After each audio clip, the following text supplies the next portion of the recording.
এই পৃথিবীতে এমন কিছু জায়গা আছে যা আর 5টা জায়গার মতো অতটা সাধারণ নয়। আজ তোমাদের শোনাতে চলেছি এক অশরীরী আত্মার গল্প, এক অভিশপ্ত রাস্তার কথা।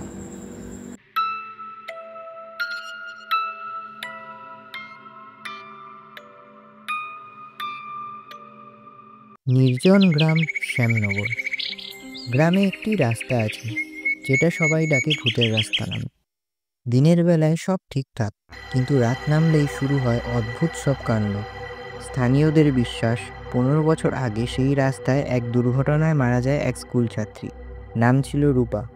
তখন সন্ধে। রূপা তার সাইকেল চালিয়ে বাড়ি ফিরছিল। হঠাৎ করে ট্রাক এসে চাপা দেয়। কেউ বলে ট্রাক চালক মাতাল ছিল, কেউ আবার বলে রাস্তায় হঠাৎ এক নারী দাঁড়িয়েছিল যার জন্য দুর্ঘটনা ঘটে। তারপর থেকে প্রতি রাতে সেই রাস্তায় শোনা যায় সাইকেলের টুংটাং শব্দ, অথচ চারপাশে কেউ থাকে না। মাঝে মাঝে দেখা যায় সাদা জামা পরা সেই মেয়েটি দাঁড়িয়ে আছে রাস্তায়, চোখ দুটো তার লাল, মুখে এক অদ্ভুত হাসি। গল্পের কেন্দ্রীয় চরিত্র রাখল শহর থেকে নতুন এসেছিল এই গ্রামে। ভূতের গল্পে বিশ্বাস করতো না।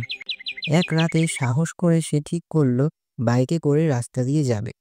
বন্ধুরা অনেক বোঝালো, কিন্তু সে হাসতে হাসতে বলল, ভূত বলে আসলে কিছুই হয় না, সবই বাজে গল্প। রাহুল বাইকে উঠল।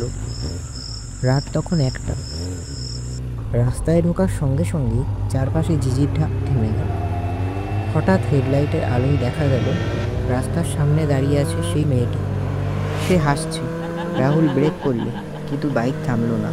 বাইকটা নিজে নিজেই চলতে থাকলো, গতি বাড়তে থাকলো, হ্যান্ডেল ঘোরানো যাচ্ছে না। রাহুল আতঙ্কে চিৎকার করলো।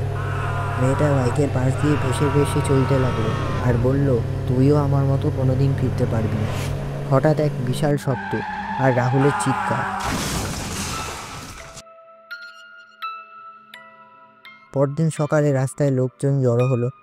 রাহুলের বাইকটা দুমড়ে মুচড়ে পড়েছিল রাস্তার ধারে, কিন্তু রাহুলকে খুঁজে পাওয়া যায়নি। শুধু তার হেলমেটটা পড়েছিল, আর পাশে লেখা ছিল, আমি আবার আসবো। আমার প্রিয় বন্ধুরা, তোমরা সাহসী হলে তোমরাও গিয়ে দেখে আসতে পারো, কিন্তু মাথায় রাখবে, কেউ কিন্তু ওই রাস্তা দিয়ে কখনো ফেরে না। আরও ভূতের গল্প পেতে সাবস্ক্রাইব করো ভুতুড়ে অ্যানিমেশনে।